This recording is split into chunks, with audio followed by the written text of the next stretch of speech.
One thing you mentioned earlier is you've always had a hard time saying a good job to yourself. Um, when did that start? Could you give me 1 second? Yeah.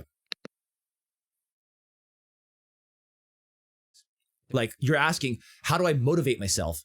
If I, without that, without this negative self talk, you can motivate yourself by thinking about others, by thinking about your duty to others, and thinking about how proud you would be of a little brother who went through the exact same story as you and all the struggles that you went through. Welcome, Comrade Panda, aka also goes by Siri, and he is here today, a community viewer. He wants to have a chat. So, Siri, what do you want to talk about today? So just kind of since I've been here, and listened to a lot of the other interviews, it's been really enlightening for me, looking from the outside looking in kind of perspective, that there's a lot of things that I've been struggling with for the past probably 3 or 4 years, in terms of either mental health and how that's affected me physically, that I've just reached a point where it's it's either I get help or it will break me. There is no in between. Um, Simple things like getting up in the morning, and being motivated to do anything, not just eat or do anything physically, but go to work, go outside, go to the store, just basic day to day things that have become kind of a chore, Mm-hmm. um, that I've just reached a point of I know I need help and I don't really know where else to go. Um, so that's kind of why I'm here. Is it's more than just fitness. It's finding me again in a way. Um, One of the most eye-opening things for me, I had a call with my mom a few years ago that she called and said that she was concerned because I seemed different, and I asked her what she meant by that, and she said that I wasn't as confident or as cheery as I used to be growing up. And that kind of resonated with me, and I never really understood like what she meant until this year. Everything just kind of hit like a ton of bricks. Mm. And you're And referring to that's why I'm COVID? here. Yeah, like it's been a lot of self-reflection over the last almost 2 years now because there isn't a lot of escape anymore. Um, and as life has become just generally really busy for me, it's become harder for me to um I don't want to say accept myself, but I couldn't distract myself, I guess is the way to put it, if that makes sense. It's almost like I was always running away from problems because I can always say, well, I can just go do this instead, or I can find some other excuse to just not have to deal with it right now. But COVID has eliminated that because I can't go out anymore. I can't distract myself with some other nice activity. What are you distracting yourself from?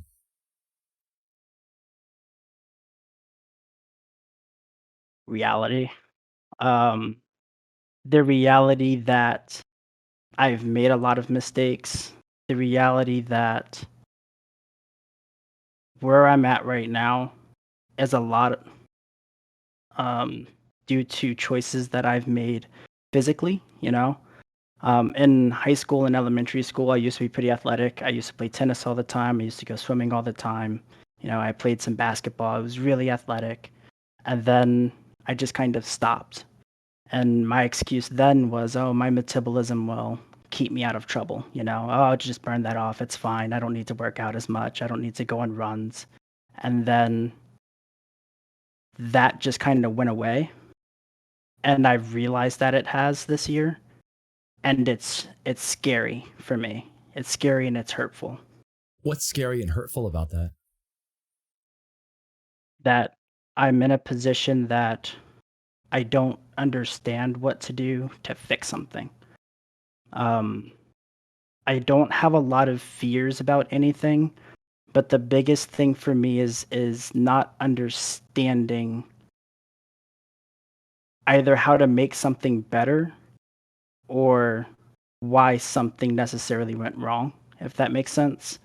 I'm fine with if I have a plan, that at the end I don't necessarily know the outcome, but I know what I did to get there, that's fine. But I've reached a point where I almost woke up and I looked in the mirror and I hated everything I saw. You've shared a lot, and there's so many different directions we can go. And thank you for sharing all that, by the way, because it's man. There's so much. I feel like there's so much. We're just scratching the surface. There's got to be a lot more, like really deep raw emotion, and also stories. Some raw stories about how you're feeling, and I want to. I'm taking notes as we're talking because there's just so many points I want to touch on. And one of the points, so I want to ask you about the mirror. You said that you recently you looked in the mirror and you just hated everything you saw. What did you see and what did you hate about it? When I mentioned, the talk I had with my mom, because I'll always remember her words then. What I saw when I looked in the mirror was like a shadow of what I used to be, at least mentally, you know?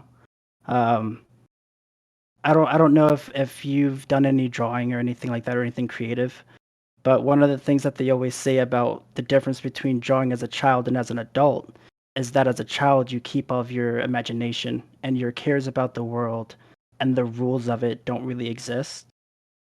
And when I looked in the mirror and looked back, I saw someone that was struggling to just be creative and just accept that things may not have been perfect, but that they were fixable. Does that make any sense? It does. Like, What I'm hearing is, if I can just reflect back what I've heard, what I'm hearing is a story of many mistakes were made, and you're kind of realizing these mistakes.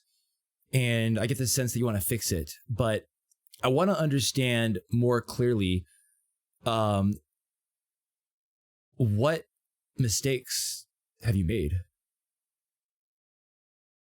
if you don't mind, in terms of like overall, just in life, or as it pertains to like physical fitness in general. Whatever comes to your mind. I wish that as a kid, I understood the value of family better. Um, Not to get too deep into my past, I've always had to struggle. Nothing has ever been easy, like living for me was a struggle. As an infant, I was almost killed as a baby by my grandmother, right? Like, there's never been a Can time you hold on? Can you where help like me understand that?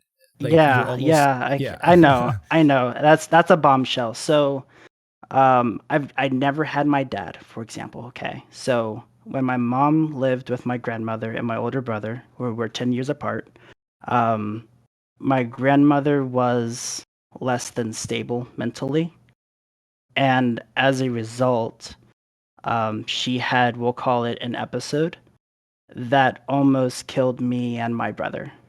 Um, Wow. so my mom that night packed us up and we drove from Arizona to Delaware. And that's kind of my earliest memories of growing up was in Delaware. My mom worked two jobs, so we rarely got to see her. My brother was basically my dad. Um, so when you mentioned like my mistakes, growing up, I had a lot of resentment towards my brother and my dad specifically. Um, so I would fight with my mom all the time. I fought with my brother all the time. I wouldn't listen. And now growing up, I've realized that there's maybe some things I've done that I shouldn't have, like fighting with my mom all the time kind of thing, that I've realized have hurt her. And that's another thing in the mirror that I saw was a lot of my past me and how angry I've been. And I also saw someone that was just desperate to make up for that. Um, Who was desperate to make up for that? I am. I am. So I work in IT. I won't say for what company, but I've Sure. been doing this for about 5 years or so now. I don't make much. I'm still living off of my mom's money for rent essentially because I can't afford where I'm at right now while I'm in school. Um, and there's not a lot more that burns me to know that I can't give back because that's kind of where I'm at with life. I've accepted, she does a lot for me and I'd like to give back. And I feel disappointed that I can't, you know? Um, and I know that she'll always say she just wants me to be happy, but it's like, how can I be happy when, I'm still living under your money? Like I just turned Yeah. 25 and I still can't support myself, Yeah. Like I feel in that sense like a failure. Can I think for a second? Yeah, I'm gonna have a little bit of water to keep me from crying. Is it okay to cry? Um, I've accepted that it's probably something that I should have done a long time ago, but I've, especially this year because I've been so busy, it almost feels like I'm too busy to have an emotional like collapse. Does that make sense? Like I just kind of put it in the back of my head and say, you know what, we'll deal with this when I have time again. Oh man. So much good stuff that there's so many directions I want to go. How does it make you feel sharing all this, by the way? Equal parts terrified, but kind of proud in a way. And I say that because there's probably a lot of people that are in my shoes that wouldn't be able to. That it makes me feel good that even if someone else couldn't express it, that they know that I understand how they feel, Yeah. So though I'm petrified right now and fighting every tear, I promise. Um, I also know that someone has to say it. Yeah. Um, can I tell you that it's okay? You don't have to fight back tears. There's like two people watching. Like, I have like all bots. Everyone's a bot. I have like one real person here in chat. But um, it's. I mean, it sounds like you're very proud of that.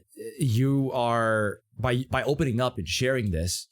You're not only helping yourself, but you could be helping someone else out there. Yeah, I mean that's part of why help desk doesn't bother me, even though it's a very thankless job. Hmm. It's knowing that someone else needed help and I knew something that I could do to help them. That in a very small way, helping someone turn something off and back on again is a very simple act. It didn't take a lot of effort, but there was someone that didn't know how to do that and it helped them. It's no different than what we're doing. Can I ask you something? When did you start feeling like you really enjoyed helping people? Um, I've always kind of been this way. Growing up, my mom thought that I would be a teacher. Because I've always enjoyed taking something that seemed complex and making it more approachable. So in my role, I don't just help someone with an issue. I try to teach them what happened and what they can do next time. Maybe stop it, or maybe there's something in their workflow that they're having a hard time doing. Even if it's not necessarily my job to tell them how to do theirs, little computer tips every now and again just kind of help. It's kind of always been there. Yeah, that sounds really gratifying. Empowering people. And yeah, I can relate to that, I mean, right? Like, that's a lot about what my content's about. Teaching people, empowering them with Right. tips.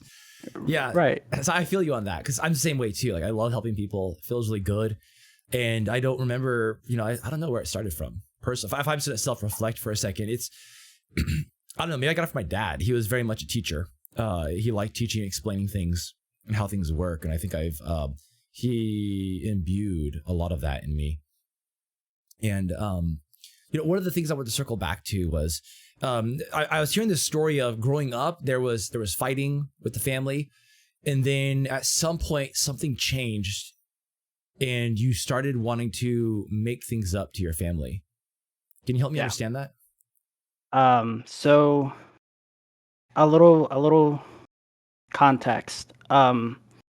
During that time that I was moving from Arizona to Delaware, um, we ended up moving to Philadelphia for the majority of what I can remember of my younger years.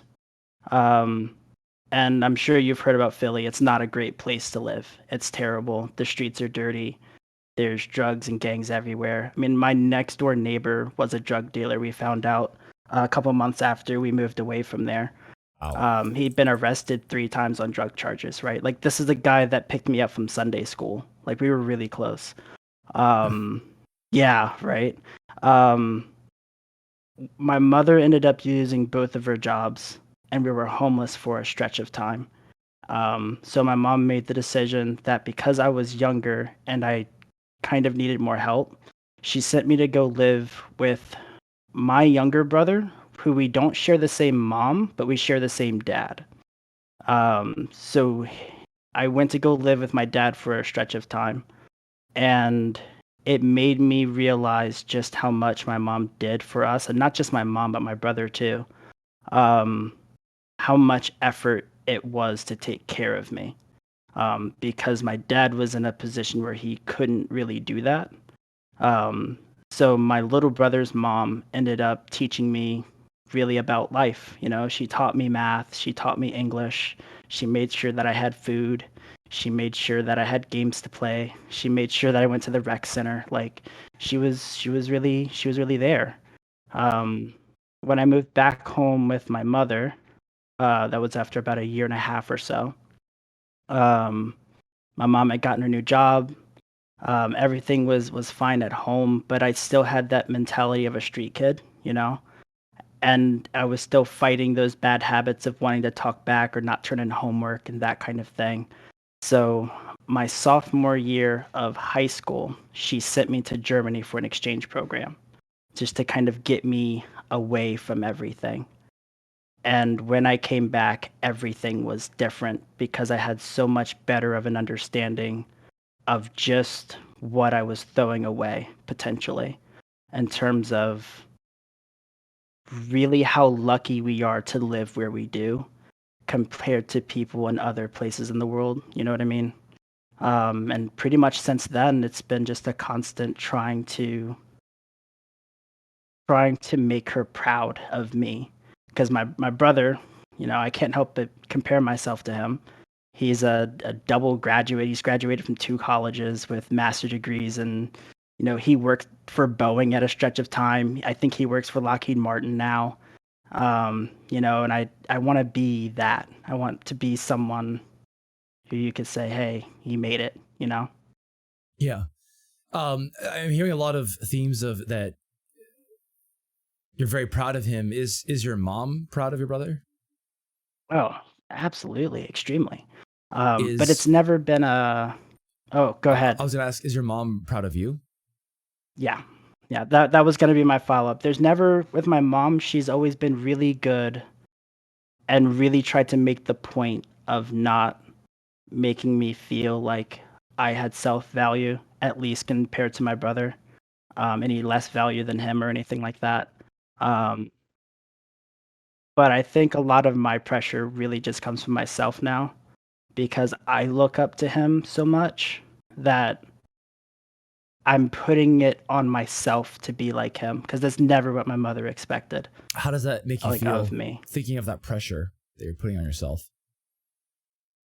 Um, right now, it's one of the only things keeping me going. I mean, if I'm honest, like, it's one of the only things that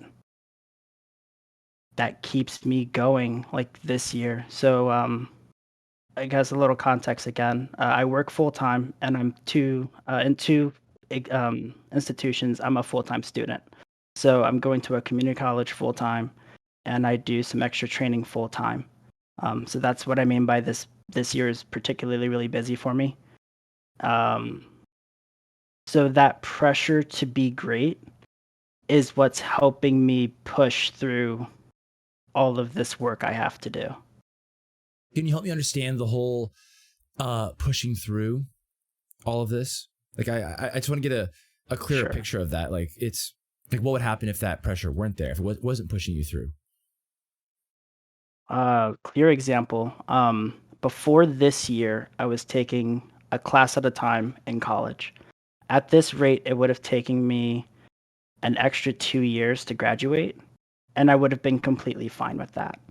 There was a time that I had just accepted where I was with working help desk. I had gotten to a point where I just didn't care anymore, really. The push to do it just wasn't there. Um,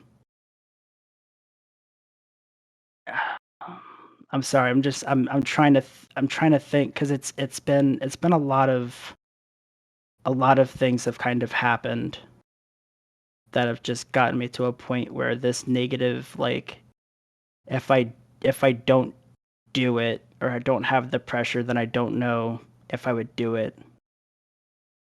I don't know where it started, but it's needed. It's a necessary thing. Like, I can't even get out of bed in the morning without the idea of, well, if I don't, I won't make money, and then I can't pay the next bill, or what's mom gonna say. Why can't you get out of Uh, bed? I'm tired. What are you tired of? I'm tired. I'm tired of, I'll take a shower in the morning and I don't even want to look at myself. Um, I'm tired of, I'll go to work and I don't necessarily believe that you have to love your job per se. Like, it's a job, it's not a hobby. You don't have to love your job to do it. But I would like to feel like I'm not subservient to someone in a way. If you've worked at all in a customer service role, I'm sure you've experienced that feeling of everything just kind of being your fault, regardless of if it is or not, right? You always have to say sorry for something. And I've reached a point where I feel less than, I just feel less than who I'm helping in a way. And I'm tired of that. I'm tired of not finishing my college work. I'm tired of, it's a mountain of things I'm just kind of tired of. I'm just kind of tired of all of it. Yeah. Um, I want to try to explore that and name the emotions there. So you think of tired, right? Tired is kind of a blanket term. What are the emotions involved in there in terms of how you're feeling those mornings, thinking about all this? But if you're not sure, I can step in and try to help. it's there. Let me know if this answers your question. It's anger. It is probably followed by depression. It is then followed by like a mellow acceptance, you know? And then there's just a feeling of nothingness, kind of in that order. I'll wake up and I'm upset at something. I could be upset at my weight. I could be upset that I'm tired. I could be upset that I have to go to work that day. It's just a general just angry Yeah. about things. So I'm hearing anger, depression, acceptance, and then emptiness. I want to zero in on what precedes the anger. And let me try to throw out some emotions and just tell me if anything resonates. Because if it doesn't resonate that much, then it's probably not it. And I'll try to help you along, see if we can identify this. Siri, do you feel hopeless? Yeah. Is hopelessness that feeling that precedes the anger? I would say instead of it wouldn't precede it, but it's before emptiness. It's after that mellow acceptance of just this just is what it is. There's that hopelessness right after of it's not going to change. And then after that it's just kind of nothingness. I guess before anger, because it is something I guess that's close to hopelessness before anger. That's if you could throw a couple more emotions at me that are similar to hopelessness, one of them will probably ring. Okay, I think we will get there, but I want to ask you, why do you think what are you hopeless about? Are you hopeless your situation won't change? Yeah, I've always felt like I've never fully failed at something, but I've always known struggle. I've always struggled to get to the next thing, you know, whatever I'm it sorry. took, I I was going to I do it. I zoned out just for a second. Can you repeat that again, please? Sorry, I missed Sure. that was an Yeah. important part and I missed it. No, no, absolutely. I've never truly felt failure, but I have felt struggle. Okay. So there is that feeling of no matter what, I was going to get to the next goal, the next step. But there's always been that factor of, well, what if I don't? You know what I mean? It's that's always the next creeping thought is, what if it's not enough? What if all of this work that I've been putting in doesn't get me anywhere? It doesn't change the situation at all, you know? That's what I mean. So that sounds like anxiety about the future. That everything you're throwing in is pointless. Your struggles could result in failure and you're anxious about that. Does that resonate? Yeah. My depression and anxiety have probably both developed each other in a way. They kind of feed off one another. When I get really depressed, I get really anxious. But and on the flip side, when I'm really anxious, that's how I can tell if I'm about to go into a depressive state or if I'm already in one. When did you start feeling anxious about the failure?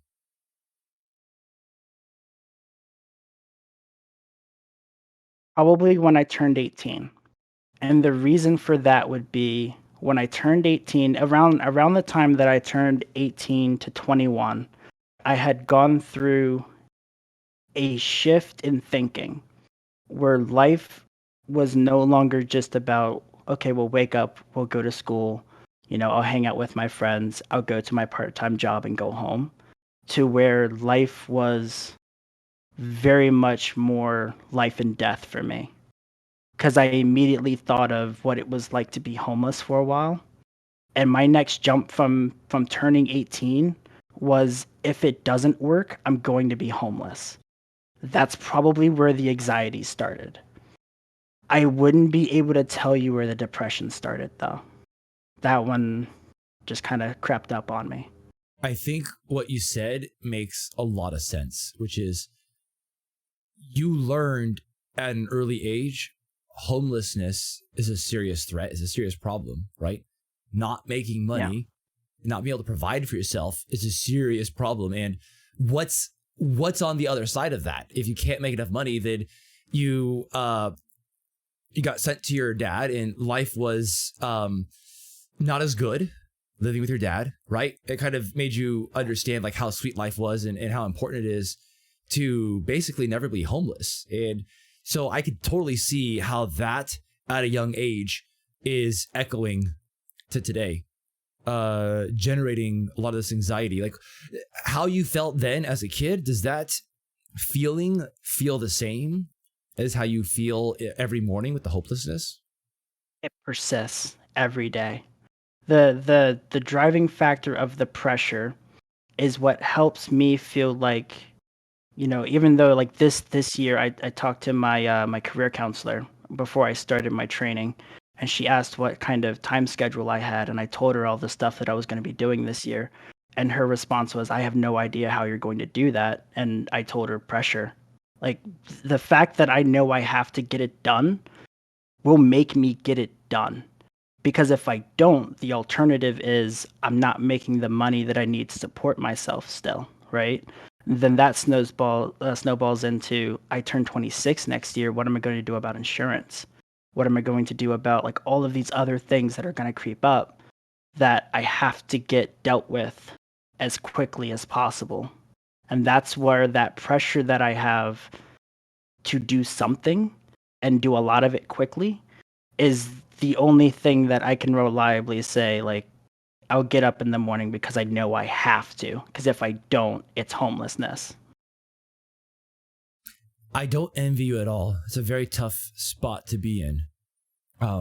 having to have a serious practical timetable that you're dealing with, and the pressure of the hopelessness and being stuck at jobs that sound the jobs that you have, they sound rewarding, but at the same time it's like it could be hell being customer service, right? And so but before we go on, I wanted to ask, have you been evaluated for depression? Have You you scared seen, to? what are you scared of? I had a counselor once when I moved back in with my mom. We were living in Maryland at the time. And just out of curiosity, we went to go get a counselor. And we had a absolutely terrible relationship. And I refused to deal with counseling again after that. I wouldn't do it. Can you Um, so I just don't. can you help me understand the can you help me understand the bad relationship? I can do my best. I've I always have viewed, especially nowadays, but this started especially when I was younger. I learned very quickly that anything that was going to want money from you, at the end of the day, was a business. So when I went to counseling, I didn't go with the mindset then of they wanted to help. I viewed them as someone that just wanted a paycheck, right? And that abrasiveness was already the start of a lot of just distrust with that counselor. But there was also this sense of, they were just trying to just put me on some sort of medication, that they weren't actually listening or even trying to offer any sort of strategies that didn't involve some sort of medicine. And that really rubbed me the wrong way. Um, and pretty much since then, I've not wanted to deal with it because I've always felt like you just want money from me. And if you don't want money from me, you're trying to drug me up, Yeah. in one way or another. And it's just, I don't want to deal with that. That sounds like a rough experience with a counselor. I'm sorry you went through that. Um, can I think for a second? Yeah, sure.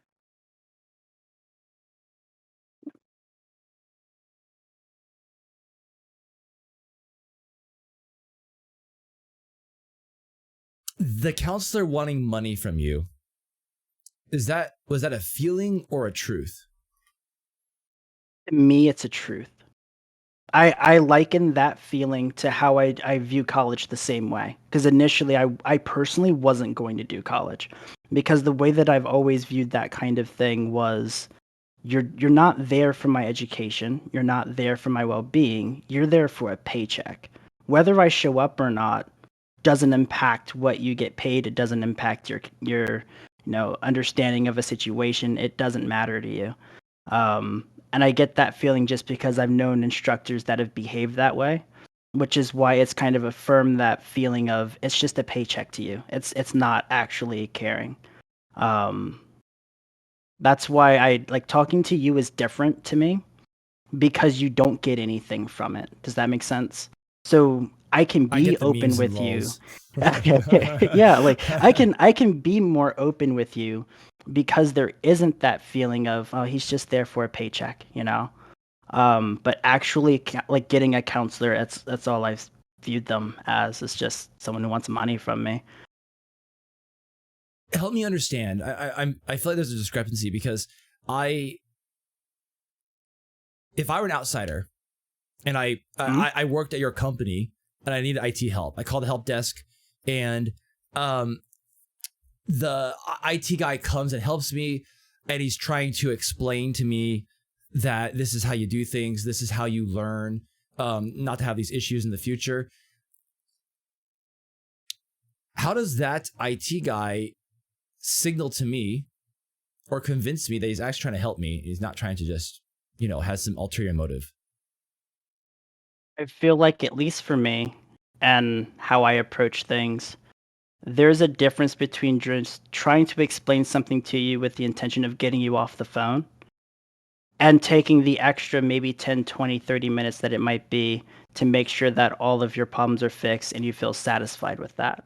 Does that make sense? Yeah. Do you It's know of, it's it's an approach. do you know of other IT folks who have that other approach where they just want to get you off the phone? Absolutely. So would you say there's a big variance in IT professionals in terms of like their motives, how they feel, what motivates them in the quality of how they care about their job? Yeah, and it's up and down the stack, right? It's not just limited to a help desk position. There's engineers with that same in it for themselves mentality, right? Yeah. And it goes all the way up. It doesn't stop at just because I'm help desk. It's just at help desk, the goal, depending on how you view it, isn't necessarily to make sure that all of the customers, I guess you can call them emotional needs, are met. It's the ticket number, right? How many tickets do you close? Mhm. How quickly can you get them off the phone, right? It's very metrics based. Yeah. I don't personally like that, which is why I'm trying to find my way out as quickly as I can. Right. Um,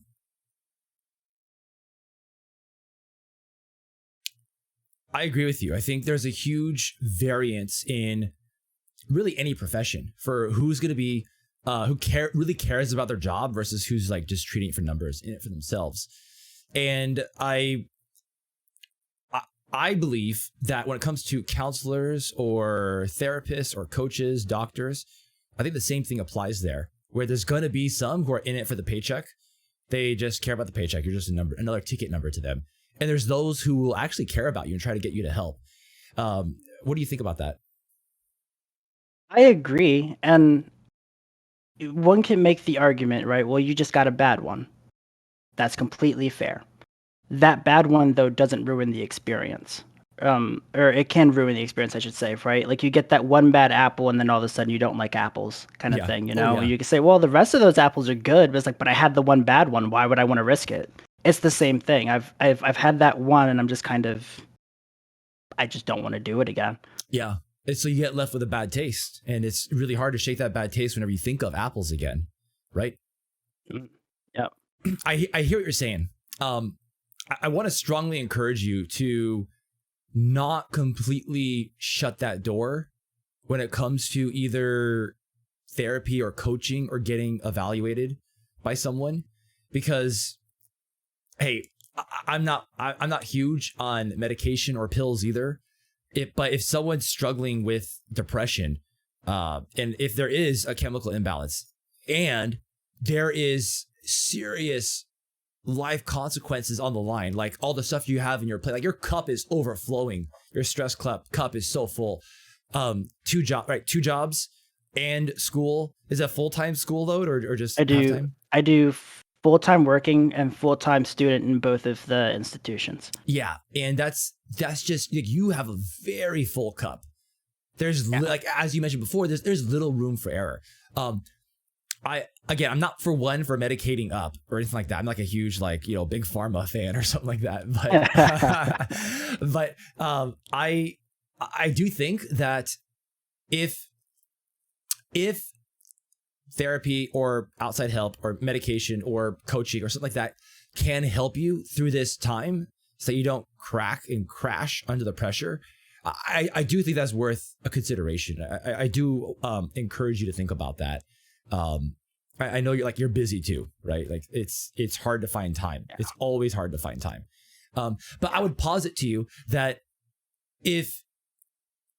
that you're walking around carrying a heavy burden, right? I get the sense that you're like encumbered. And you ever play any games where you have an inventory system, like The Witcher 3, how like when your inventory is too full, you're like jogging around merrily, no problem. The moment you take on one extra stick, it's just death. And you are so slow to move. And it's just so encumbered, right? Yeah. And go ahead. Well, actually, I was going to say, I would finish this one analogy, which is removing just a little bit, all of a sudden can be a massive, massive wave of relief and make you way more effective in life and in the game. And the same thing with The Witcher, right? Just dropping that one stupid sword that's worth like, is pretty worthless, but you still want to keep it anyway because you're a hoarder. Like I'm a hoarder. And then you drop that one stupid sword, all of a sudden, like you really are free. Like that could be such a huge wave of relief. And if you're walking encumbered the entire game, you don't realize you're playing the game encumbered. And then like you think that's the normal speed. You think this is life. My life is walking super slow. And then you forget what it's like to take out to be unencumbered. You know, what do you think about that? That take that same analogy. That's been my life. Everything has been moving at this pace, right? Like childhood wasn't a thing for me. Very early it was about getting everything that I needed so that I didn't end up either like my dad or on the streets. That's always been the mentality of moving at this kind of frantic pace, right? Um, I've never known what it was like to have that, like you put it, right, dropping the sword, right? Just giving me that little bit of freedom. Um, and that's kind of why I wanted to at least start with my fitness and my health. Because that waking up in the morning and knowing that I was able to achieve the goal of, well, at least I look really good and my diet's really good, and I'm eating right. I'm not tired all the time, at least from a nutrition standpoint, because I'm sure I forgot to mention this, but I work 8 to 5. Immediately after work, I go to sleep at least for a couple of hours because I have to recharge for a couple hours before class. So throughout the day, I'm exhausted. I'm absolutely exhausted, and I'm pretty sure my diet probably has a good bit to do with that. Um, but I've never had that freedom. But I would like to have that success that I can point to and say, but I did that. I've got a lot of stuff to do, but I was at least able to meet this goal. And if I can meet this goal, then maybe I can do something else that's on my plate, and I can scratch that one off the list too. But that encumbered feeling, that's been my life, really. Can I think again for a second? Yeah.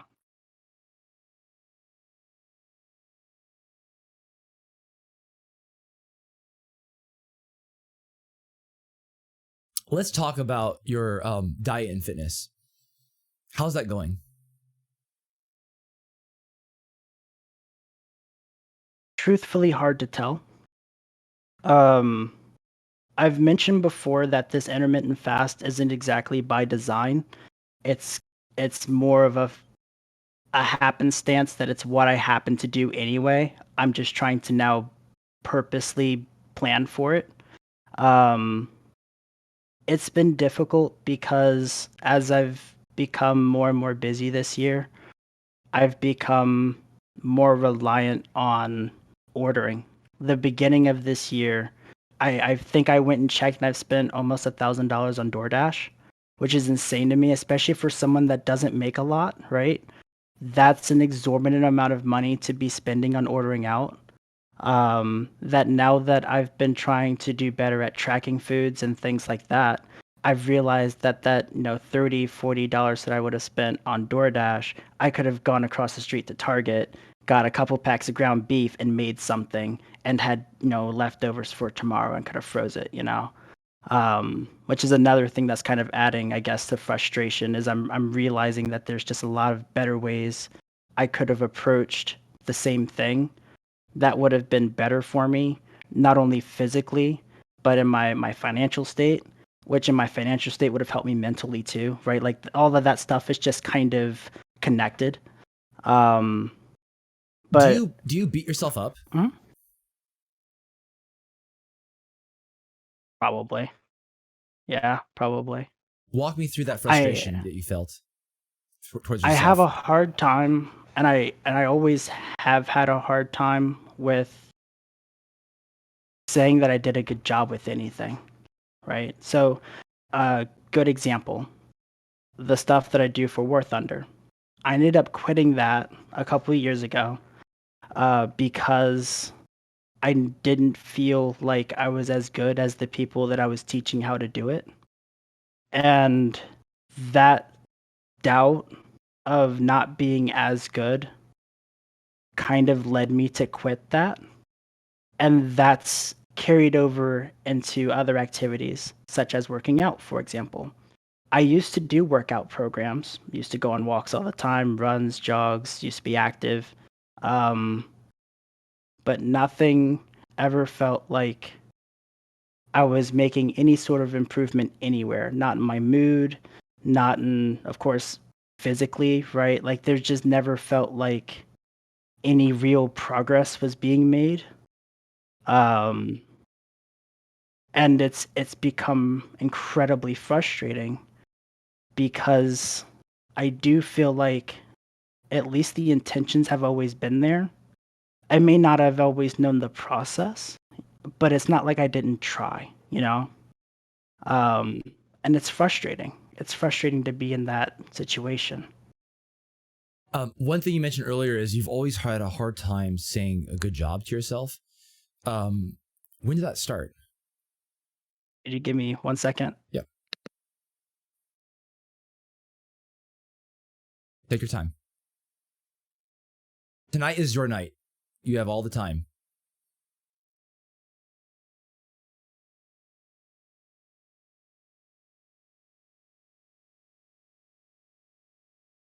Okay, sorry. What was that question? Could you repeat it for me?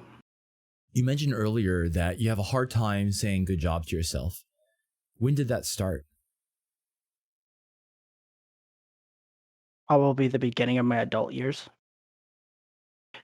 Everything has always been one thing into the next, into the next, into the next, into the next. There's never been a point that I could stop and say, look what we've done. You know? Um, there's never been that time to say, we just went through something really stressful. Like when I turned 18, the night I graduated, I drove out to Arkansas for my first job. Um, completely by myself. No one was going to be there for me. I don't have family there. That was going to be my first real time being by myself. Um, and it wasn't something that I even gave a second thought of. Not a lot of people my age would do that. Never even gave it a second thought. That took a lot of courage. Um, for me, it was just another rung in life to climb up. It was just another natural progression to get to the end goal. And that's since my adult years started, that's been the mentality. It's just one thing, just leading into the next. There's Hold on. never been that pause. I want to interrupt for a second because I'm hearing two different Siris. One Siri, the 18-year-old, I was assuming 18 when you graduated. The 18-year-old, she's like, yep, we just got to do it, what we got to do. We got to do the job. This is special. I'm not special. This is just, we got to go get this job. And then the Siri of today, 26, right? 25. 25, is saying, hey, what that young Siri did was actually courageous and brave, and that was actually pretty good. Almost like a good job. Do you notice That's that? it's a recent me. It's an attempt that I've been trying to do lately of giving myself some sort of anything positive. Anything at this point, anything positive that I can look at and say, you know what? I at least did that. Um I've especially after a lot of the interviews, I've realized that I don't give myself enough credit for anything, ever. Even getting on this was like I told you before, I was terrified. But this recent development of being a little proud is new because I know that there's a lot of people that probably couldn't. You're not a hard to approach person, but it still takes. I got to meet you halfway. Um, chat or anything not being here, it's still scary. Can I say, can I objectively say that I think you have a lot to be proud of? Is that I wouldn't okay? believe you. Why wouldn't you believe me? It's just where I'm at, you know. It's that's the depression. That's why I'm here. It's I just wouldn't believe you. Do you believe your mom that she's proud of No, you? truthfully, no. Who knows you the best? That's a good question. Because I can't even say that I know myself the best, you know? I didn't even recognize that I had changed, you know? How can I know myself the best if I don't even know when I'm changing, you know? Um, I don't know who would. My mom and I never really saw eye to eye on things. It's almost like we've learned more to coexist than we have to really see eye to eye, because I'll try to explain to her something that in my mind how I thought about it makes a lot of sense, but explaining it to her just with how she thinks, it's a very different chain of thought that she goes through. So there's a lot of things that I would feel that I can't express to her because to her it might just be complaining. Does Okay. that make sense? Yeah. All right. Let me back up a little bit then. Fine. Tom's a nice guy, nice streamer guy. I'm always gonna say I'm so proud of you, blah blah blah. Fine. What I say, not that important. Your mom also, she just loves you, right? She's always gonna like take your side. Fine. What about you? You're taking your side, right? Trying to. What's so hard about trying to take your side? Not feeling like I've done anything. Like like I can there's I think Teresa said it earlier before the stream started when we were talking about the fear of death and things like that. There's that want that I want to feel like I've done something that was more impactful for me. That this this stream or this interview is the beginning of that road, if that makes sense. Everything that is discovered and talked about and that we can develop here, I can use as a building block, if you will, to start building that actual impact on my life that I can say, you know what, this is the start of where things started to get better for me, you know? I don't have that up until now. Graduating high school, I'm not the first in my family to do that. My mom's done it, my brother's done it, you know? Graduating college, I'm not the first to do that. My mom's done it, my brother's done it. There's nothing that I can say that I've done in my family that feels significant. I want to pivot for just a second. Do you fantasize about the future a lot? No. When I turned 21, I had I don't know if like a quarter life crisis exists. Yeah, it does. It absolutely. But It does, buddy. but my the night I turned 21, I had the biggest panic attack I think I've ever had in my life. Where every serious thought about life just kind of hit me all in one night. Death, taxes, money, future, like everything hit me that night. And since then, I try really hard not to think too far into the future, especially because I don't necessarily know what the future may hold. That aspect of life, I can't think about that too much. I get kind of anxious about that. Do you feel overwhelmed? About the future in particular. No, just like if you thought about that stuff.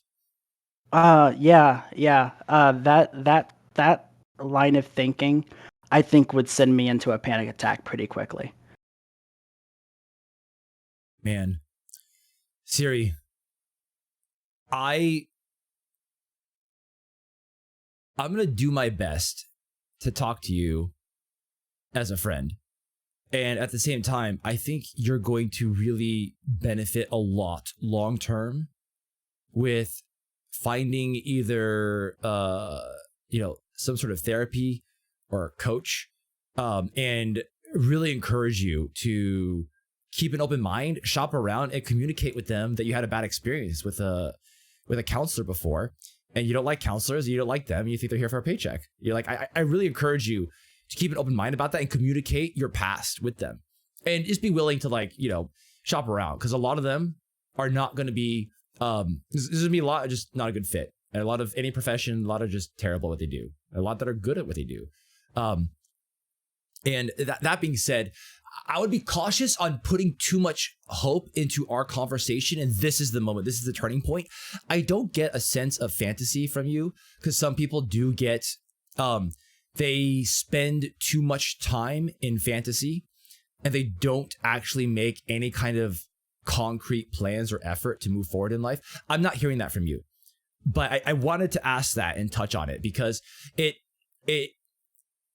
expectations, with great expectations comes great disappointment, and with great expectations comes great suffering. And that is something I've personally had to learn to let go of more, because like my day-to-day life, man, if I have an expectation of I'm going to get XYZ done before I have to take care of my kids because of COVID, and I have to play single father because Helen, my wife, has to go to work, and the kids are like distracting me and they're bugging me, and I had this expectation I was trying to get this done, man, oh man, I become a grouch really fast, because I put these expectations on. And I highlight this story because I am hearing a theme of there's a lot of dark stuff, a lot of struggle. And there's also this theme of hope and expectation that things are going to get better and that things will feel better. And I do think time is on your side in terms of, like, I do think as you get older and as things move forward, you're doing a good job. You are moving forward. You said before that you don't think there's much to be proud of. I completely disagree with that, even though, yeah, Tom's a nice guy. He's here. He's just say good things to everybody. Look, bro, I don't say nice things to everybody. Okay. Like straight up, I am not always a nice person, but I'm serious. Like if you look at how far you've come, let me ask you this. Okay.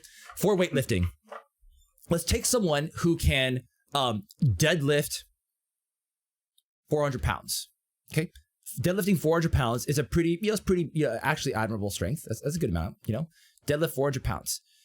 That the person who can deadlift 400 pounds, who never struggled with anything, or someone who has cerebral palsy, which is a kind of a disability, who can barely walk unassisted, and they can deadlift. They graduated to where they couldn't walk, but now they can actually like deadlift 100 pounds. Yeah. Who would you say has more to be proud of? 100 pounds easily, because I understand that struggle. I understand, because it's not just about the weight. It's everything you had to do to get there. That's why I have all this work to do this year, but I know once I graduate, that's one stick out of the bag, so to speak, right? That's one thing off of that weight that I don't have to deal with. And it's that feeling of making progress that I'm just longing for. Because I did take your advice about finding healthy gamers, right?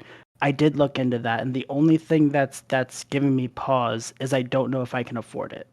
That's the only thing that if money was somehow no object, I instantly would have signed up that day, because I've realized going through these how important it is that I do find some sort of outlet, because this, like you said, this won't be, the saving grace, but it's bought me time, and then when we get to the end of this, I'll have a better understanding, not just physically what I need to do to see progression, but I do think that there's a lot to be said outside of just physical goals about how important your mental state is, because it's at least in my opinion, it's the foundation for everything you're going to do in life. If your mental state's not good, you're physically going to suffer.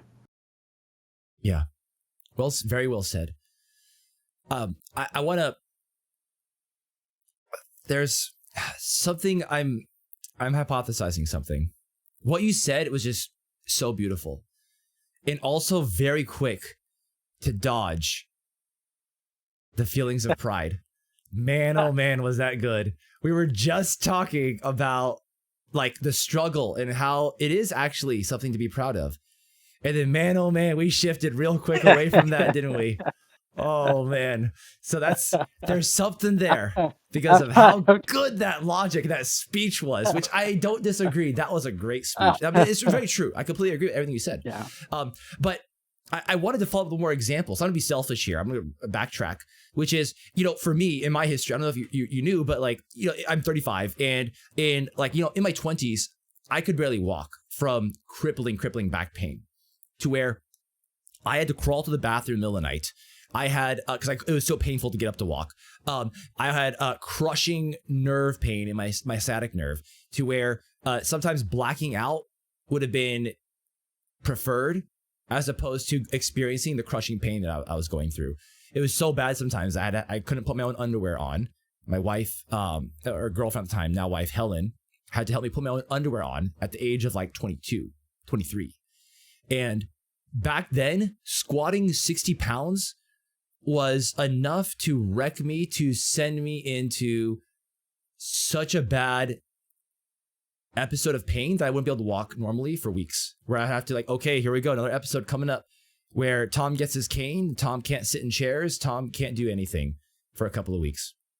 I was so desperate to solve my back issues that I heard exercise was good for the back. Swimming was good for the back. And I was so desperate to try anything that I would go in the middle of the winter. I mean, Southern California winters are not that bad, right? So granted, it's not that cold here, but in December, I would, after a long day of school, long day of work, and other extracurriculars in college, I would go to the community swimming pool at 10 p.m. at night, because that's the only time I had. Try to do something for my back, try to fix the situation. I would go 3 times a week for 20 minutes, go swim in the cold water, do whatever I could for my back. Which, by the way, it did nothing. It did not help at all. But damn, oh damn, was I desperate and struggling. And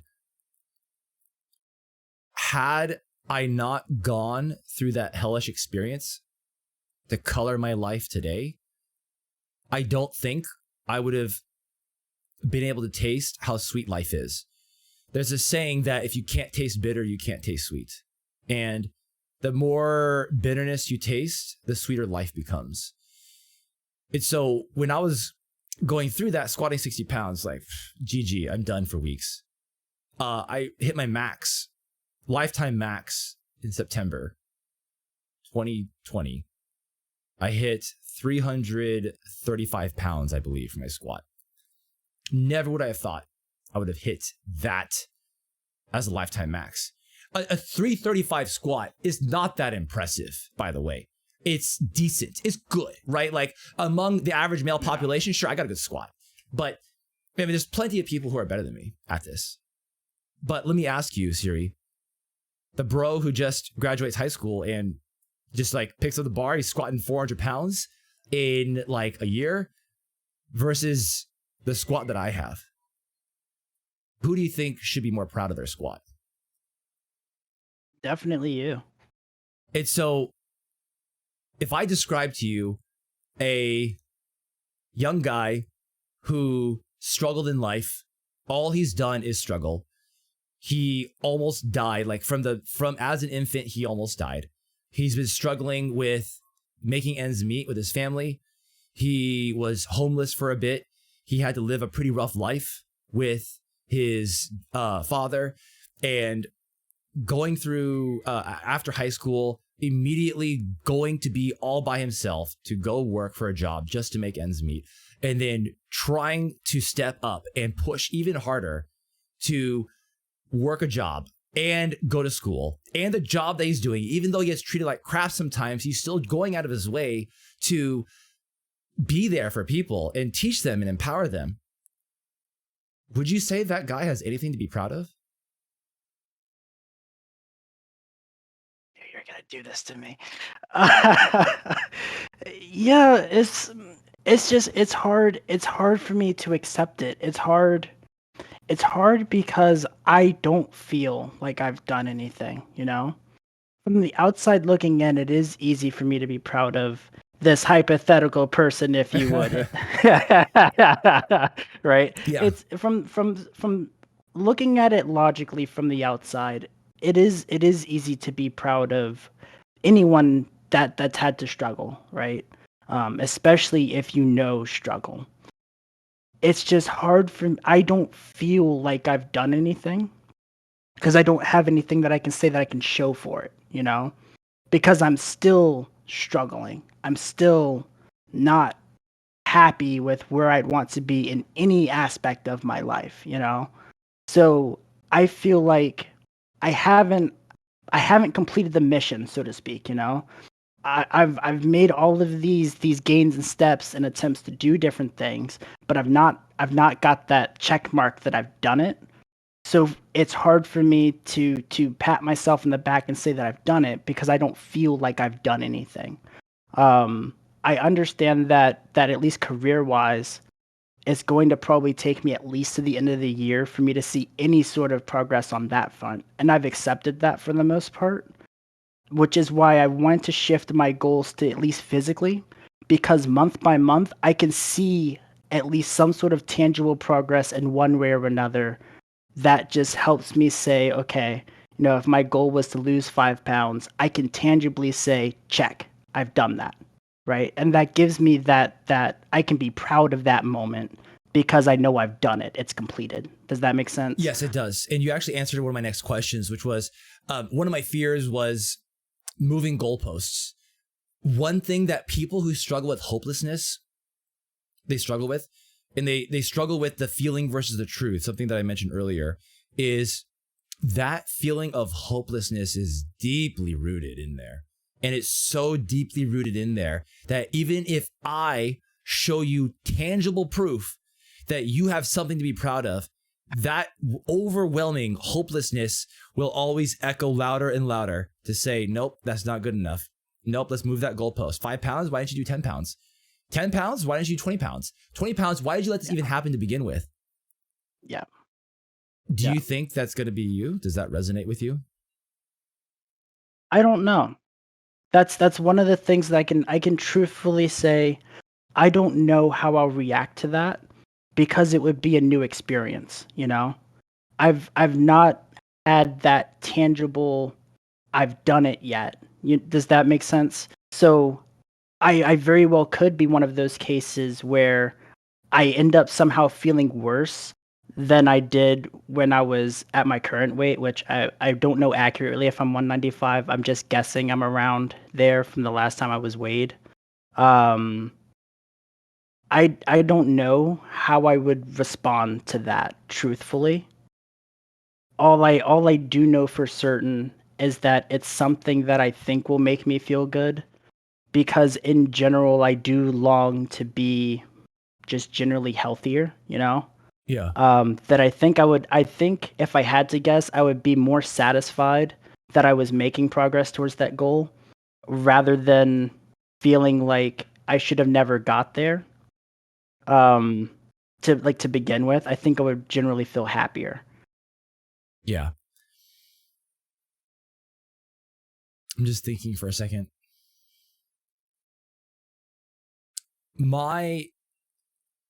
We're about to shift gears and start talking about a lot of practical advice, practical tips for all of these things. Because I try to understand you and hear your story, which, by the way, as one thing I really resonated with your story was about this whole struggle thing, that people who have struggled understand struggle. And there's something so powerful about the type of struggle that you've gone through that's going to resonate with other people, and it's going to help them in the future. You just don't know it yet. You don't see it yet because you haven't been there yet, right? And I can tell you from being on the other side of the tunnel where I was at a super dark place in my early 20s, again, could barely walk. In that blackout pain, man, when there's someone else who comes to stream and they talk about having super crippling back problems, and they talk about how they can't walk and they're super depressed and the pain is so bad, they'd rather just black out than deal with it. I'm like, man, I want to talk to you because I was there too. And I think you're right. Yeah. You're not there yet. And I think you will be. And that's the thing. We're talking about motivation and healthier habits. I think there's a fine line. There's a lot of so many good things wrapped up in a package of self-dealing damage that creates damage to clean up at a later date, which, hey, I get it, right? You got to make ends meet. You've got to move forward in life. And I think it's, first of all, I think you should be proud that you are one of many, there's a lot of people who don't step up to the plate that you have stepped up yet too. Sure, you haven't finished any, crossed the finish line, but there's many people who will never step up to even run a race. Do you know what I mean? You just started a marathon, you're 1 mile in, you got 25 more miles to go, and you feel like I haven't done anything yet. You did by signing up for the marathon to try to do something. So to me, that is an accomplishment. Now, the self-dealing damage of the negative, the high risk, high reward strategy of dealing damage to move forward and pressuring yourself to get up every day to keep moving forward. It works. I'm not going to deny that it works. It's just, is that the best way forward? Is that the only way forward?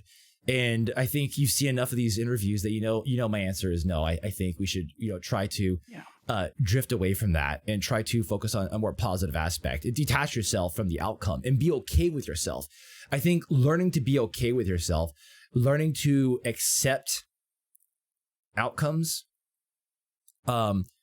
is going to help unencumber you and help you perform unburdened. And performing unburdened, I think, is going to help you achieve your goals, which sounds so counterintuitive. How would I get these goals if I don't pressure myself out of bed every day? Right? Is that what you're thinking? Yeah, I'm kind of like, but how do I stay motivated to do it?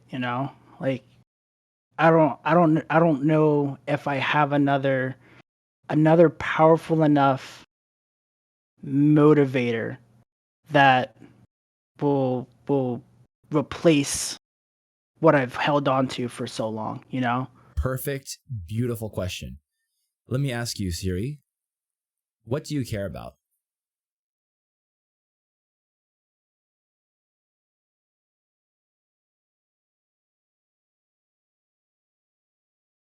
My family. I had to think about that because there's a lot of things that I could very also like answer, but it's, if I had to choose any reason why, despite how hard this year is, I can picture how proud my mom will be. Like I can aside from her just saying it, right? I can physically see the proud on her face then, that I'll be graduating, I'll be able to get into a better job, I'll be able to support myself fully finally, right? Like, it's different from her saying she's proud to when I can do something on my own and make her proud. That's what I want the most. And now that feeling that you have right now, how would you describe this feeling?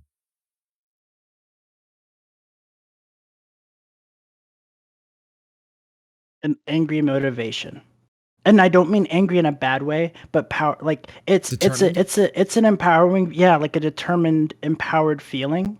Yeah. And it feels good, but there's always this edge of worry, right? Like, I'm not used to feeling good. It's not something that I get very often right now, So I would say like that not used to not feeling good, man, that's a powerful place to explore a lot of stuff, which again, I think therapy or the Healthy Gamer coaching would be something to consider, which, by the way, before I forget, Healthy Gamer, they do a subsidy fund. You can apply for it. They'll cover it for free. If you want, I know some folks over there. I can try to talk to them too. If that, I don't know if they would care what I have to say, but like, I think you would really benefit from that. And that feeling of determination, that feeling, how does that compare to the feeling that you wake up with every day and how you get yourself out of bed, how you pressure yourself out of bed? Can you contrast or compare and contrast those two? It is, if you think of the yin and yang symbol, right? how it represents balance. It's not quite as balanced, but it's recognizable. Does that make sense? Yeah.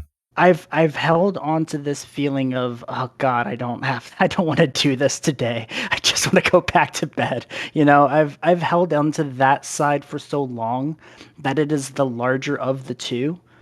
But I really do want to do better with my life. You mention it all the time that, like, oh, all you have to do is just do this. It's that easy. Come on, bro, just go do it, right? Like, yeah, come on, man. But like, you've talked about that bro sentiment, right? Yeah. And that thing I've mentioned before, it frustrates me to no end hearing that because I'm not lazy.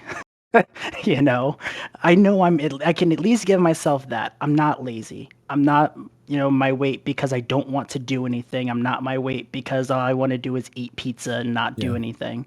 um it is a honest, I don't know what to do you Yeah. know um so like clinging to this fasting thing at least makes sense to me because it's structure. It's some way that I can say, open my MyFitnessPal app.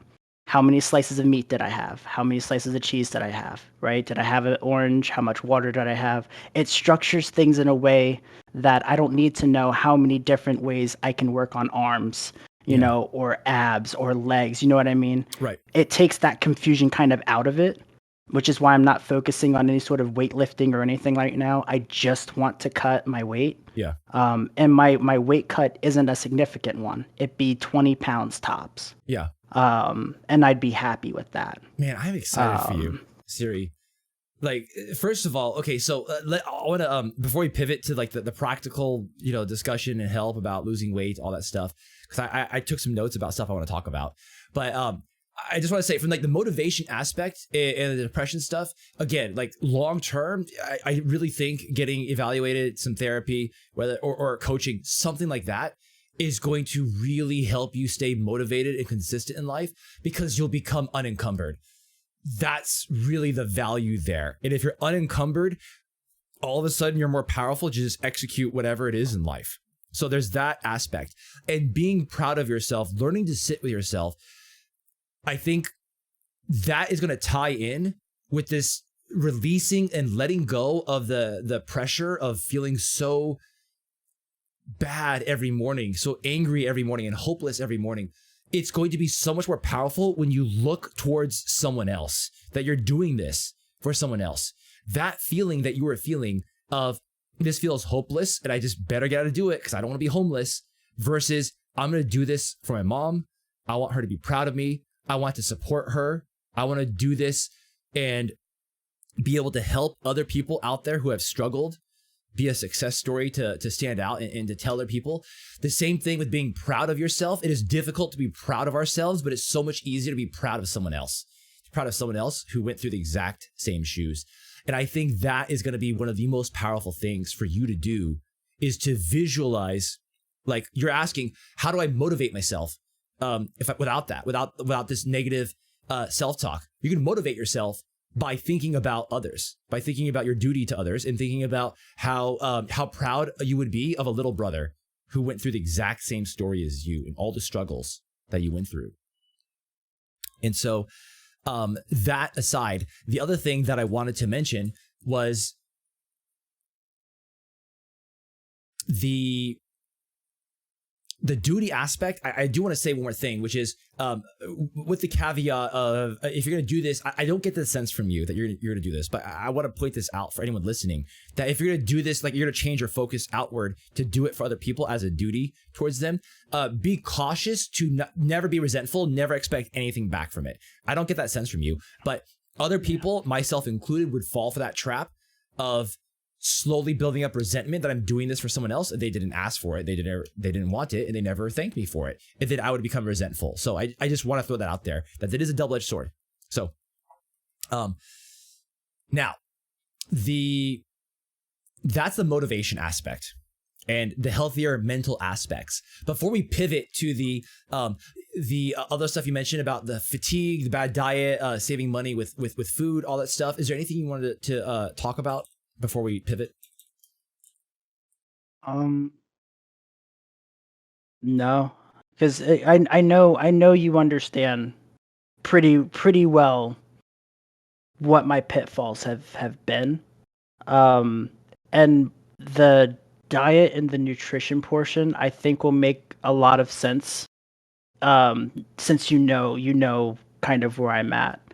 Yeah. Um, so if you didn't have any other questions, I'm good too. Okay. So for the food, man, meal prep, exclamation mark meal prep, or tominationtime.com/meal prep. $1 to $2 Yeah. meals, they freeze. You get a chest freezer. If you're spending $1,000 at DoorDash per month, $200, you get a chest freezer. Yeah. You could store dozens to hundreds of meals in there. What do you think about that strategy? I would if I had the space.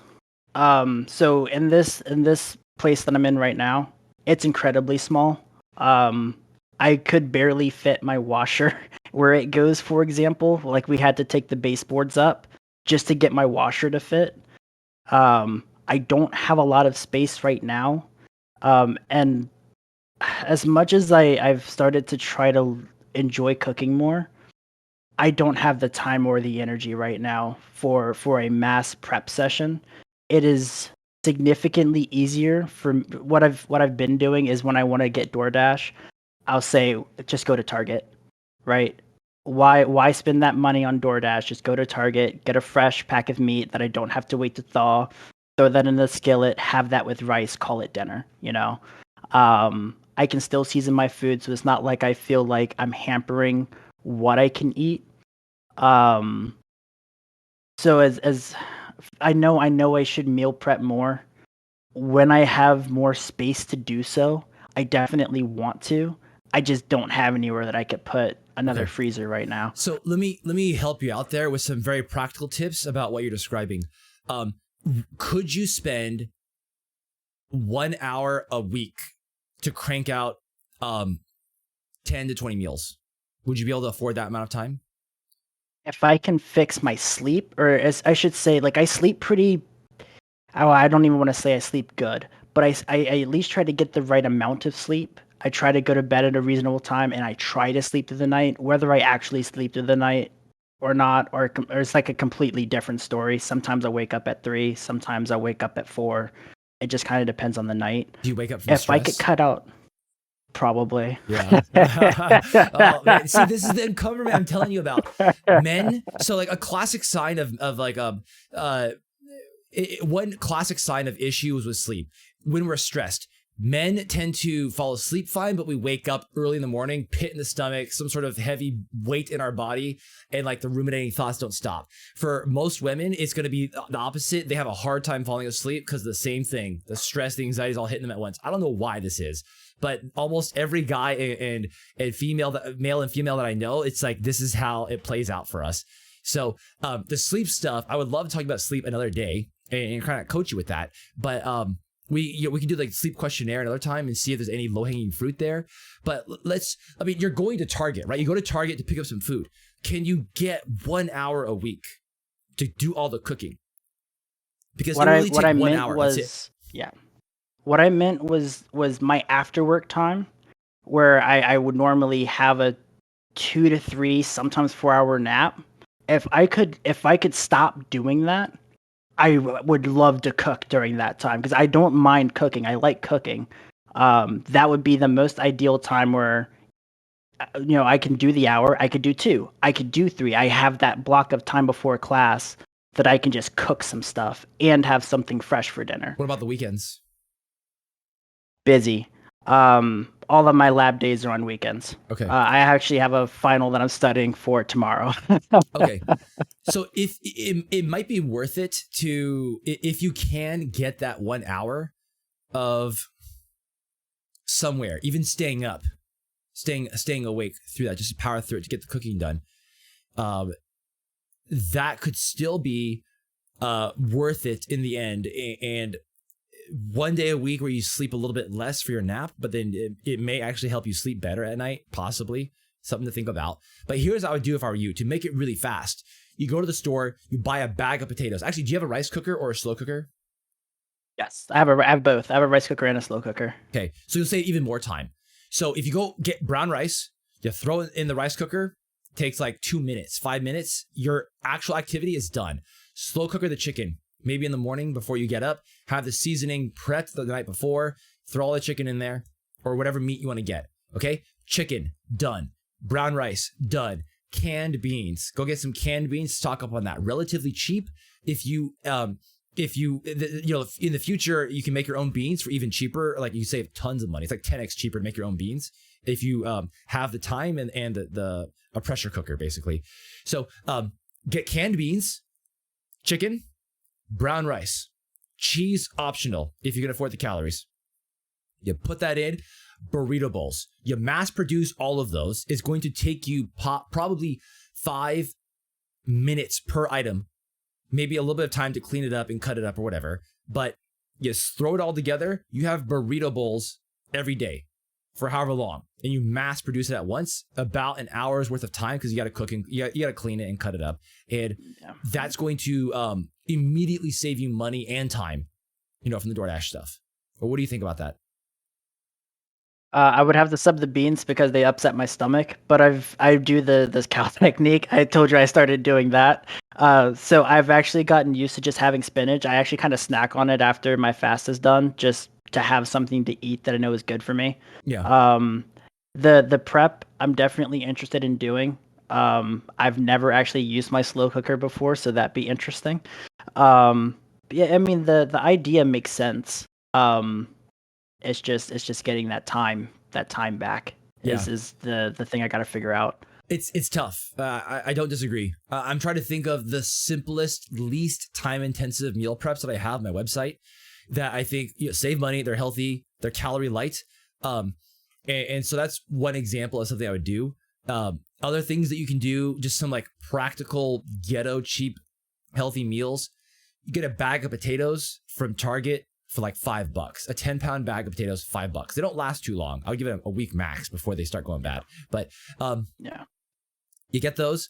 A potato, you don't have time to bake them and prep it all, fine. You take a potato, rinse it off, wash it off thoroughly, maybe cut out some dirty spots if it's there. Put it in a bowl, add a little bit of water, and put it in the microwave. So you add some water to it, microwave it for like 8 minutes, right? It takes like, right before you go take a dump or you go take a shower or whatever. Like you got to do that stuff. Before you do that, you just put it in the microwave with some water. I would use extra water just to be safe. 8 minutes, 10 minutes, the thing is done. It's steamed. And then get a can of beans, get whatever meats. If you have meat on hand, add in some cheese, boom. Add some seasoning, right? Taco seasoning is awesome for so many things. Yes. Hot sauce, amazing, make so many things taste better. But beans and potatoes are cheap. They're healthy. They're accessible. A little bit of meat, however you can cook it. If you have the money, which I know in this case it's not the most applicable, but you can also buy pre-cooked meat like cans of tuna, cans of chicken. There's pre-cooked meat, which can save you time there as well, and that's also non-perishable, right? Okay, fine. You don't have a freezer. Yeah. We don't have enough freezer space. Fine. We don't have time to do an hour prep it all at once. Fine. We can still go with microwave a potato for 8 minutes and throw also frozen vegetables too. Get a bag, frozen vegetable medley, throw in the microwave with a bowl, in a bowl, a little bit of water, it steams it. There's so little effort involved. What do you think about those strategies? Yes, and I wanted to ask you something related to this. So I use the MyFitnessPal app, and because I do my fast, I normally skip breakfast. So I have a meal shake, a meal replacement shake that I drink with my lunch in particular. Let me back up just a little bit. I have around 1,800 calories I'm supposed to eat a day, give or take. I will maybe have 800. Like I leave a lot of calories on the table that I just don't know what to do with. But I also tend to eat pretty late towards like the end of the day. So I kind of just chalk that up as I'm just not going to have that tonight. And I go to bed and I start my next fasting cycle. What are you doing for your activity right now? Are you sedentary? Yeah, I'm not doing anything. Okay. So thank you for sharing that. And a couple of things. So the risk is you might become skinny fat if you go too low on calories. Are you familiar with skinny fat? Yeah, and I want to put out it's not something that I'm trying to do. I'm not eating on purpose. Right. I I just understand. okay, yeah. But here's, Okay. I mean, here's the concern. So for someone listening to this, like 800 calories, oh my God, how is he not hungry? If you're sedentary and you're trying to lose weight and or stressed, which the stress can lead to hunger or actually decrease in hunger, which is not talked about often. I'm a stress starver. I'm not a stress eater, but it can be very easy initially to eat way less calories. It actually speed up the weight loss. There is a downside though. The downside, here's the risks involved. Okay, short term, a couple of days, couple of weeks, 800 calories a day is not a big deal. If you're doing this for years and years, there's some serious risks. But like, about micronutritional deficiencies and other stuff. But we look at just a short term, couple of weeks.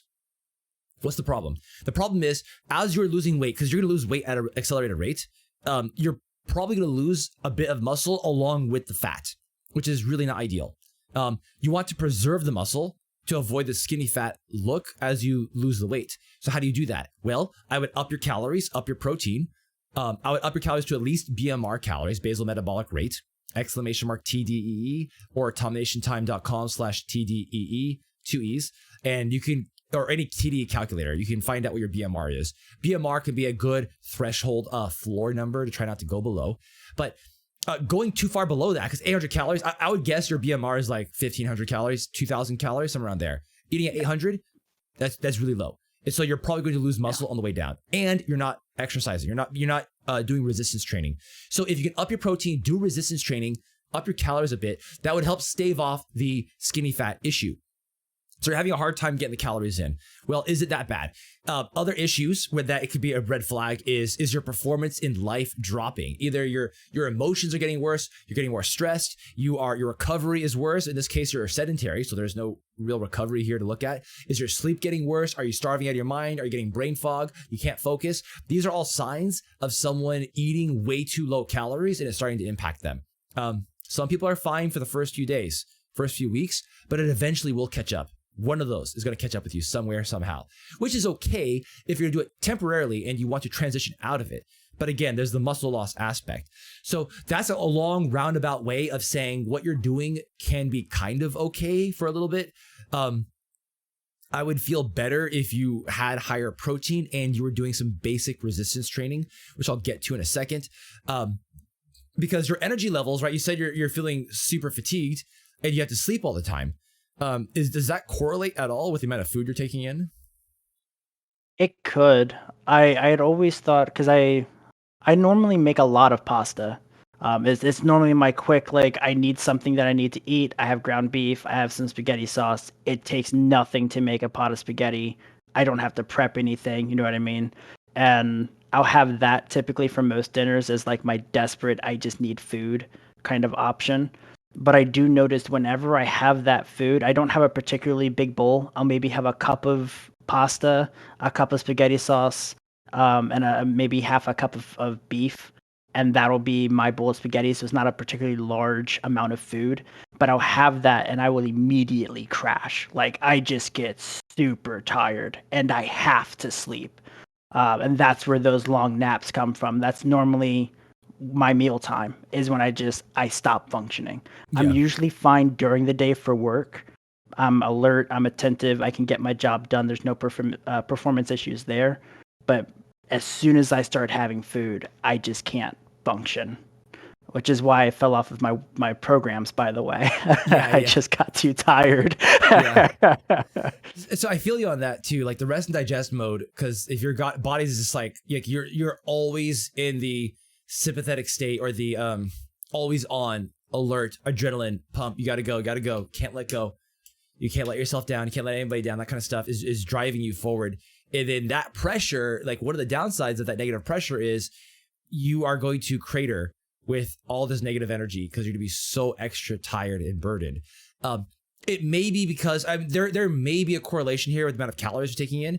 Maybe not. I would hypothesize that it's the very low calories probably doesn't contribute that much to your fatigue. But this is worth exploring to see if upping your calories to at least BMR calories, or close to it, maybe like a couple hundred below is okay too. But getting closer for a week, does that make a noticeable difference in your energy levels? Because if it does, then maybe we got to go back to the drawing board about where the fatigue is really coming from. That being said, fatigue, again, can come from so many places. If you can, I would check with your doctor if it's easy and you have the time, which again, I know the time is a problem, but it is something to think about. Is they might be able to check some basic blood work if it's accessible, financially and time wise. That being said, the fatigue stuff, the meal prep, I think we kind of covered that. For the exercise stuff, if you're so fatigued that you can't do any kind of basic exercise program, we should either set sights low to nothing, or to a very simple program, or to almost nothing. So can we do 1 or 2 days a week of 10 minutes of exercise where you do push-ups, bodyweight squats, and planks? Do you have a pull-up bar by any chance? Yes. Okay, and pull-ups. Yes. You can't do pull-ups, do pull-up negatives. We can go over that another time on stream. But basically some pushing, some pulling, some legs. You're low on time. Got it. Do a circuit with almost no rest. Like treat it like HIIT cardio. So you do like 20-second rest periods. So do whatever you can for pull-ups.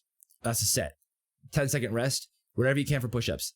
10-second rest. The order by that doesn't matter. But whatever you can for bodyweight squats. And then whatever you can for planks, and then just rest 10 seconds. You go back into it again. Do 3 sets, 3 supersets like that. 1 day a week is better than nothing. If you do 3 days a week, that'd probably be a good amount. So I would say 1 to 3 days a week of this like 10-minute circuit. What do you think about that? Doable. I've wanted to get into some sort of physical activity. The programs have always just kind of confused me because it feels advanced for where I'm at right now. So I have a lot of equipment that's just kind of here. The pull-up bar, some resistance bands, some dumbbells. I've got some stuff here. I've just never known what to do with it. And I can't for the life of me. You have a command for it for the basic beginners. Dude, I'm telling you, I really do try to pay attention to all of it. I've never known where to start. Yeah. Let's start there because you have a very, very full plate. And like you said, micro steps, micro goals is a good thing. And I completely agree with you. Using all of your equipment is a nice to have dream at this point.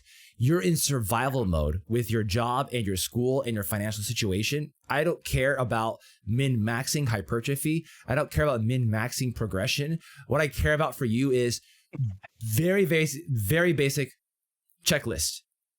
A little bit of pushing, pulling legs, couple days a week, very quick. Can you do that? Can you be consistent with that for a couple of months? If you can, let's revisit how much time you have. Okay? Give yourself, seriously, 30 days, maybe 60 days, like 1 or 2 months. See if you can consistently do that and survive. That's the goal. If you can progress, that's nice to have. Nice to have progression. Can you survive by doing it 2 or 3 days a week and not collapse under the pressure? Because you're going low calories, you have a job, full-time school, all of this, you're barely getting enough sleep, all this stress. Let's just do 10-minute workouts, man. That's all you need. You do not need a lot. You really don't. A little bit of resistance training goes a long way. The food, we talked about the food. We talked about the mental stuff. We talked about a lot. Is there anything else you want to talk about? Any thoughts, questions? I had a lingering question that I didn't get to ask while you were doing your morning stuff. I actually went and bought, with my tax return money, I bought a sitting bike or a stationary bike. And my question was, is it better to do walking exercises for longer or to spend that time with a high resistance setting on my bike and try to do that for exercise in terms of getting some sort of cardio in? Because I can't jump because I'm on the second floor. Great question. In your case, irrelevant because you're in survival mode. I will give you an answer. Like, I know it's not a very satisfactory answer, but we got to frame things for your life, which is you're low on cash and you already have the equipment. And I'm assuming you can't return, right? It's beyond the return period. Long gone. Doesn't fucking matter, man. Just do any activity on there. The more important parameters are,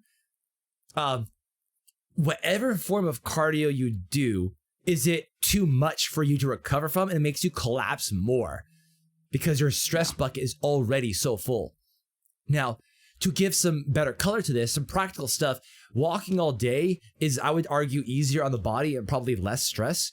And doing HIIT cardio on the bike could possibly add a bit more stress to you. You got to look at the hunger aspect too. Understand that doing a 20-minute bike session, if it drives up your hunger through the roof to where you feel so hungry that you have to eat like 1,000-calorie meal, that's probably a net loss on the calories there. But if you do a 20 minutes on the bike, you get like 500-calorie burn from pushing really hard 20 minutes on the bike. You save time. And if you eat an additional 300 calories, let's say, you have a net deficit of 200. So you exercise a lot, you ate a little bit more, and you still have a net deficit. And if you feel better off the more food, because I know I do, I feel way better eating way more food and exercising way more. So that deficit to me is more sustainable and more enjoyable because I get more food, I get more energy. That's a good thing, right? So these are the kinds of things to think about with what cardio should I do? Should I do lots of walking or should I do the bike? Well, you got time issues, you got recovery issues, you have food, hunger, calorie issues. And you're going to have to kind of explore that and balance it out. And also the practicalness of, you have a bike. Sitting on a bike for 8 hours a day is very, very painful, almost impractical. Yeah, walking for 8 hours a day, I would say, is way easier to do, you know? Yeah. So, then yeah, good. I have 2 other questions. The next one might be difficult for you to answer, and that if that's the case, that's completely fine. Even if you have a link that I can look at, that would be helpful. When it comes to eating, I have a hard time with understanding how I can tell if something is, I don't want to say good, because I know about that, but like, so for example, I can have 2 things of chicken, like a couple ounces of chicken, right? A bowl of rice and some broccoli. But there may be times where I might want something different, but I don't know what I'm allowed to have. Did that make sense? I'm trying to find more meals. I want to eat more, right, but I don't know what to fill that calorie gap with. Yeah. Just to confirm, this is not about food boredom, that you're getting bored of your food. It's just you want to just fill in more stuff that's generally calorie light. I just need to know. Okay. Exactly. Yeah. Exactly. So I'll just ramble off a bunch of calorie light foods. Okay. So starting with the most calorie light, non-starchy vegetables, cauliflower, broccoli, spinach, carrots are pretty good. I would say they're not as calorie light as like spinach, but it's up there. Squash, zucchini, any of these things are pretty calorie light. Cucumbers, right? I keep going on and on. The more sugary it is, the more delicious it is. It tends to be a little bit more calorie dense. So when it comes to fruits, higher water content fruits would be a good way to go. So like think oranges, berries, or high fiber. Oranges, berries, watermelon, but watermelon takes time. So those are examples of easy go-tos. Apples and bananas are still good too. And I think you have a large enough calorie deficit that you could probably just go for apples and bananas. Don't get me wrong. Fruit and vegetables in general are calorie light. Starchy stuff. If you're going for starchy vegetables, potatoes are king when it comes to calorie light starches. Rice and brown rice in particular, I would say is second place, and it's a bit of a gap. There's a bit of a gap between potatoes and then rice, and then another bit of a gap to pasta, and then another bit of a gap when it comes to like bread. If you think about the water content in rice versus pasta versus bread is dry, no water in it, not very filling, calorie dense. Compared to rice, it's a carbohydrate soaked in water. Potatoes also just gram for gram they're literally more calorie light. Where they just have less calories in it per gram compared to rice, if you look it up. So all that being said, those are the starches. The other stuff, I would say for protein, lean cuts of protein. If egg whites, so easy, just egg whites, man. Egg yolks are so good from a health perspective, micronutrients. So I wouldn't discard egg yolks altogether, but eggs, I'm also concerned about eggs taking time. I don't know how easy it is for you to boil eggs and then just eat that. Is that something that's accessible versus cooking it on the pan? Snack time. That's all that is. I could easily do that. Yeah. So boiling a bunch of eggs at once And then I don't remember off the top of my head. Helen, my wife, she can answer it later because she does this a lot. When you boil the eggs, there's some trick about dumping it into an ice bath immediately after, and then it makes it super easy to peel. You have to look it up online or just ask her for the timing on that. She's got it nailed down. And so you do like a dozen eggs at once. Boom. You got some great, healthy, relatively calorie light snacks. But their egg yolks are like nature's multivitamins. They got a bad rap before, but there's a lot of good stuff about egg yolks. Proteins in general. Chicken. Most fish, I would say, is calorie light. Cans of tuna.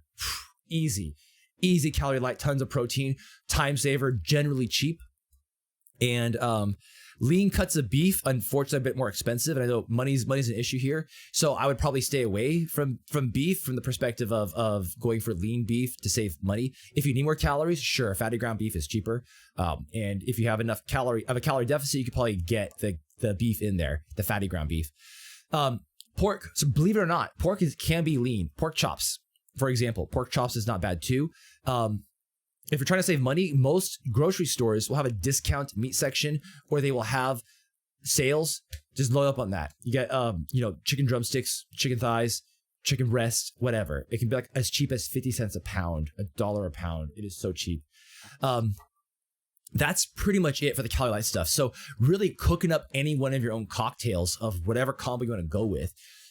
Food boredom does not sound like to be an issue for you. That makes life so much easier. If you're struggling with food boredom and making food taste good, that makes it way harder.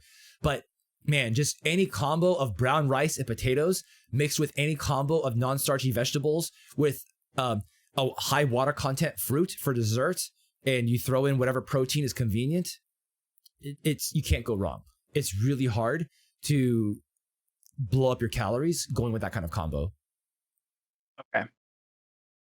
Okay. That's helpful. That's really helpful. The last question, I was so focused on what you were saying, I forgot. So I'll put that one in the Discord. Okay. Sounds good. But that I think covers it. I think.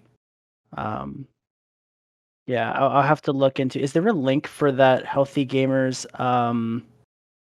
I forgot what you called it before, but I could essentially seek a little bit of a financial assistance or some sort of financial thing that I could do with Healthy Gamers. Is there a link for that anywhere? We will look into that. I know healthygamer.gg, just check out their coaching, and there's going to be a subsidy fund probably somewhere on there. If anyone happens to have that link handy, please let me know.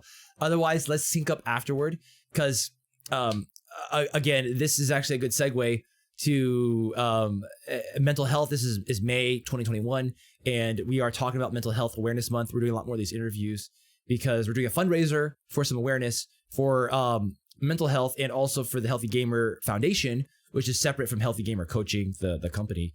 Two different things. Healthy Gamer Foundation, they are funding research for mental health issues, and I think the organization of Healthy Gamer and Dr. K has been huge for mental health.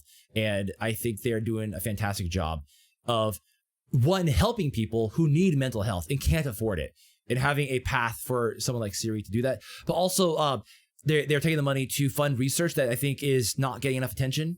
And they're giving research, funding to research that I think is legitimately, there's a lot of blind spots for young gamers. Games aren't all bad, and games can have good stuff. There's a lot of blind spots in the young mental health aspect. I think Dr. K is doing a fantastic job funding that stuff. So a big shout out to Healthy Gamer and their coaching subsidy fund. I'll look into that with you, and we'll follow up offline about that. That's good. Okay. So is there anything else you wanted to chat about, or any takeaways, any highlights from today? For anyone, if you don't mind, for anyone that's in a similar position to where I'm at, especially because May happens to be my birth month as well. So it's kind of funny, all this kind of thank you. All this kind of coincides with one another. Don't sleep on your mental health. That's, if there's anything to take away from this, I want to be healthier. I want to be more fit, of course. But a lot of that, I don't think people realize how much of that gratification is really mental. It's a lot of, you look good in the mirror and you think, man, I look good. and that little boost you get of just something positive, I don't think gets a lot of attention. So I wanted to appreciate, you letting me come on and share my struggles with people. I I I don't want to say I hope, but I will make this a success for me, because part of the first step is changing your mentality. And if there's anything that I've learned from all the interviews before mine, mentality is important, So thank you for letting me come on and maybe be someone else's light. Hey, thank you for sharing. Because again, I really also hope that this is going to be your struggles is going to make your success story all the better. Just don't forget to celebrate your successes too. And don't forget to be proud. Allow yourself to be proud of yourself. If not you, then think about someone who is in your situation. Yeah. Yep. Will do. As for, if you don't mind, my plug, if you will. Yes, absolutely. I was just about to pull this up, actually. Go ahead. I'll wait for you to pull it up. War Thunder, right? Yep, that's my live.war thunder page. It's pretty inactive. I stopped playing War Thunder a few years ago.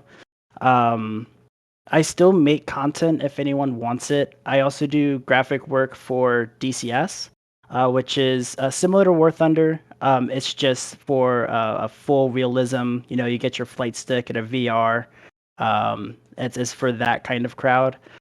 So I do Photoshop work for this kind of thing. If anyone plays, feel free to just let me know either on Twitch. I do stream occasionally. If I do stream, it's normally this just because it's easier to communicate with whoever I'm doing my commission for, so they can see what I'm doing. That goes for you, Tom. If you want something, all you got to do is let me know. I'll give you a discount. I used to play War Thunder a lot, man. It's like my eyes, they're like, dude, you do War Thunder skins? That's so cool. I don't actually care for the War Thunder skins at all.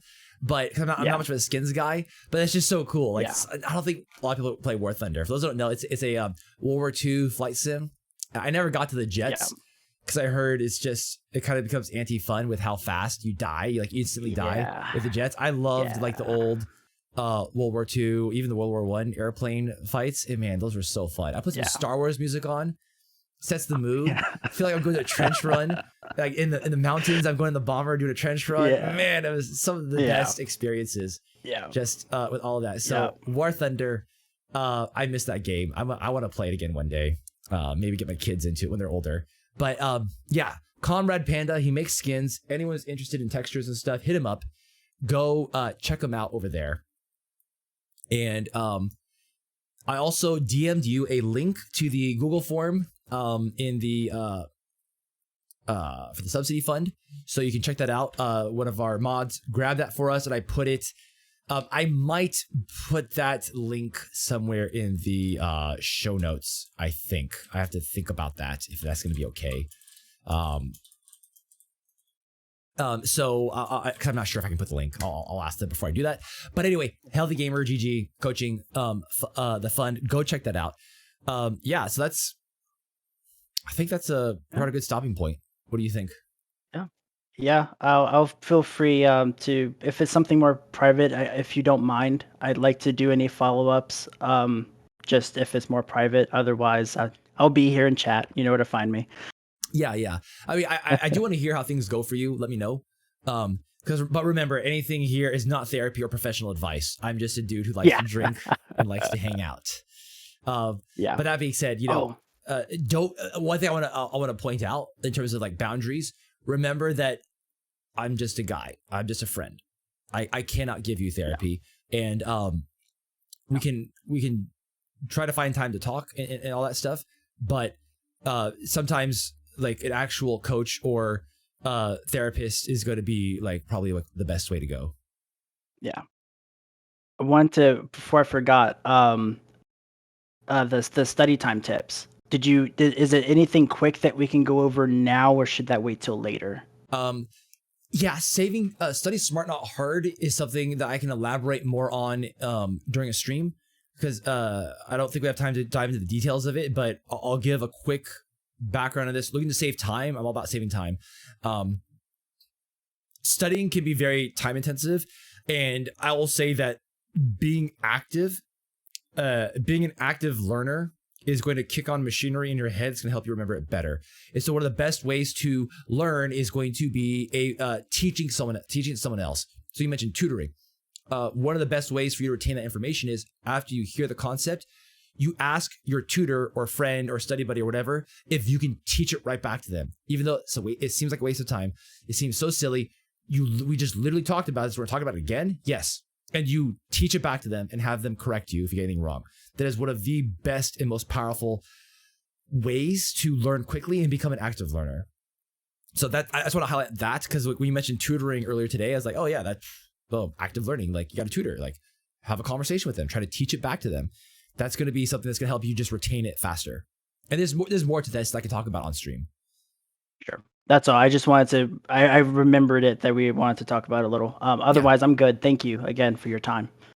No problem. Thank you for coming on. I think this is really great talking to you. I think a lot of people will benefit from this. So thank you again, KomradPanda, aka Siri. Thanks again for coming on, and I'll see you in the stream. Absolutely. Thank you. You guys have a good night. If you like the content, comment, and subscribe on YouTube. Also, follow us on Twitch and leave the notifications on. Feed your brain, feed your body, and see you next time.